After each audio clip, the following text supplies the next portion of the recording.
E agora na fase final, já que a gente discutiu tudo isso aí que o motor precisa para cada condição, falamos de cada sistema, vamos entender agora mais ou menos como funciona a calibração, apesar que se você chegou até aqui no curso, significa que você já começou a raciocinar de uma maneira muito melhor.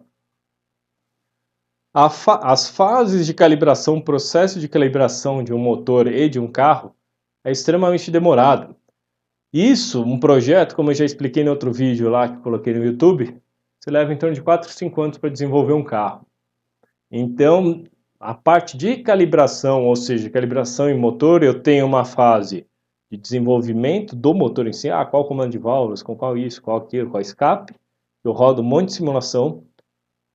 Logo que eu termino essas simulações, opa, é isso que eu vou querer matematicamente, eu construo os protótipos, começo a fazer ensaio em dinamômetro e ao mesmo tempo eu já estou fazendo a calibração, já estou fazendo mapa de todo o que precisa alimentar para o sistema, para o motor funcionar da maneira mais eficiente. E no meio do caminho eu começo a fazer testes em veículos. Por quê? Não adianta pegar o que eu fiz no dinamômetro e jogar direto no veículo. Imagine que, por exemplo, eu estou andando segunda marcha, numa boa, tiro o pé do acelerador para ir numa lombada e passo na lombada e em seguida eu acelero rápido. Eu tenho que ter uma transição que varia de carro para carro. Por quê? Porque se eu entrego o torque súbito, o carro dá aquela chacoalhada. O motor dá uma chacoalhada, porque ele está apoiado em coxins. Eu tenho toda a movimentação de coxins, torção dos eixos, pneus. Eu sou obrigado nessas condições a fazer teste no carro, para fazer um negócio progressivo e constante para cada carro que eu estou utilizando. Então eu tenho que ter a fase de veículo, mesmo porque aí entra a parte de acerto para emissões. Por mais que eu acerte o motor em dinamômetro, que é uma condição constante, no veículo eu vou começar a fazer todo esse transiente e quando eu estou ganhando temperatura, eu parto com o motor frio e vou esquentando ele. Essa fase mais ou menos aqui de veículo, uns 2 anos. Então por isso que quando alguém fala, você tem um carro aspirado? Sim. Eu consigo mexer no chip, tirar 10, 15% de economia de combustível. Pô, e os caras que trabalharam 2 anos nisso aqui? Geralmente são aqueles caras de cabeça branca que manjam de carro, que quando começa a falar de motor, você abaixa a cabeça e só ouve, sabe? Esses caras deixaram passar alguma coisa? Se deixaram passar é porque ou envolveu custo, ou porque envolveu durabilidade, ou porque envolveu alguma coisa de emissão. Então, geralmente, esses caras que te falam que te traz 10, 15% de economia de combustível, e às vezes até traz, é porque ele mata toda aquela parte de aquecimento de catalisador de motor que eu falei lá. Então, na fase fria, ele não atrasa avanço, ele não enriquece, dane-se. Com isso, o catalisador vai demorar mais tempo para esquentar, o motor vai demorar mais tempo para esquentar, mas naquele intervalo de tempo de 1, 2 minutos, o motor trabalhou muito mais eficiente. Então, se você é um cara que anda 15 quilômetros, você vai sentir essa diferença. Se você é um cara que anda, pega o carro e viaja 2 horas, não vai sentir. Mas você está prejudicando o motor em outras características, né? Principalmente, que nem eu falei, emissões. Quais são as estratégias de calibração? Pedal do acelerador primeiro, pedal comando eletrônico, não está diretamente ligada com a borboleta lá do motor ou com qualquer outra coisa mecânica do carro. Na verdade, a posição de pedal cria uma relação de demanda de torque. Então eu exijo, quando eu aperto o pedal, eu nem trabalho mais, se eu apertei o pedal 20%, abre a borboleta 20%. Que é o conceito do cabo e os primeiros carros com um pedal eletrônico. Já há muito tempo se usa uma demanda de torque. Então eu aperto 20% de pedal e eu quero 100 Nm de torque a 2000 RPM. E ele puxa isso.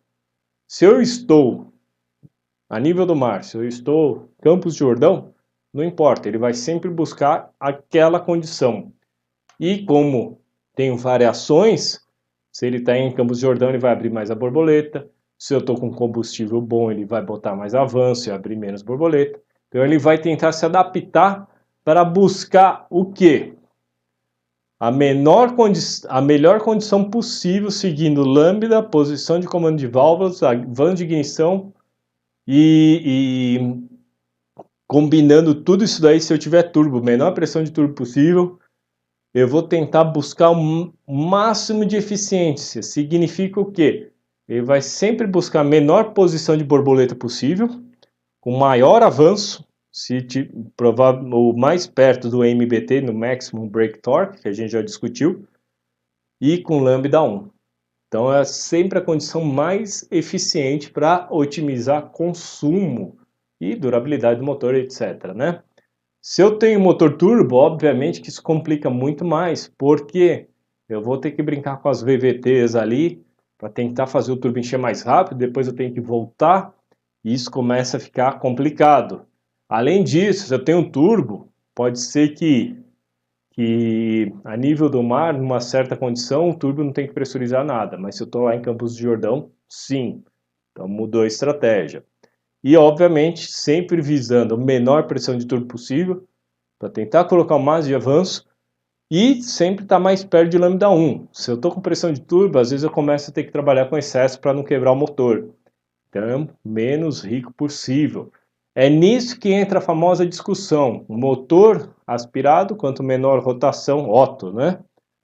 Aspirado, quanto menor rotação, se eu tiver com o acelerador em carga máxima, ou seja, ele está na condição de máximo que ele pode dar, sem estar com excesso de combustível, lambda 1, regra do dedão, perto de 80% de pedal, condição mais eficiente. Já motor turbo, não necessariamente menor rotação é mais eficiente. E isso quando a gente discute mais em transmissões, né? Mas algumas estratégias. Por exemplo, eu já vi uma discussão, eu subi a serra lá da Imigrantes a 100 por hora, e a transmissão cismava de colocar a quinta marcha num carro que era 1.6 turbo. Colocava a quinta marcha e ficava lá com 2.000 e tantos giros. Aí eu vinha, mudava manualmente para a sexta marcha, vinha a pressão de turbo e ele sustentava com 1.700, 1.800 RPM e eu subia a serra inteira assim, porque era mais econômico. Não, se a transmissão automática mudou, significa que se ele estava pressurizado com 1.700, 1.800 giros, ele poderia estar com mais excesso de combustível e, consequentemente, menos avanço de ignição, consequentemente, gastando mais combustível do que se ele tivesse com uma rotação mais alta, sem pressão de turbo. Então, no carro automático, via de regra, a transmissão sabe qual que é a condição mais econômica para aquela, qual que é a relação de marcha, qual marcha eu devo selecionar para aquela condição para ser o mais econômico possível. Alguém já trabalhou atrás disso para criar esses mapas.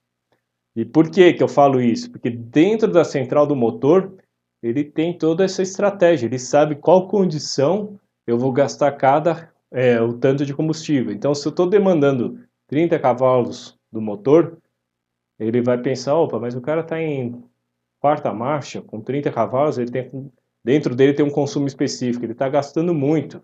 Passa para quinta, porque eu vou gastar menos. A transmissão automática faz isso naturalmente, mas já tem muito carro, transmissão manual, que te indica no painel que você tem que trocar de marcha, porque ele sabe qual marcha, qual condição vai te dar, para aquela requisição de potência, qual condição vai te dar menor consumo, vai ser o máximo de eficiência, seguindo o mapa de consumo específico que ele já tem dentro da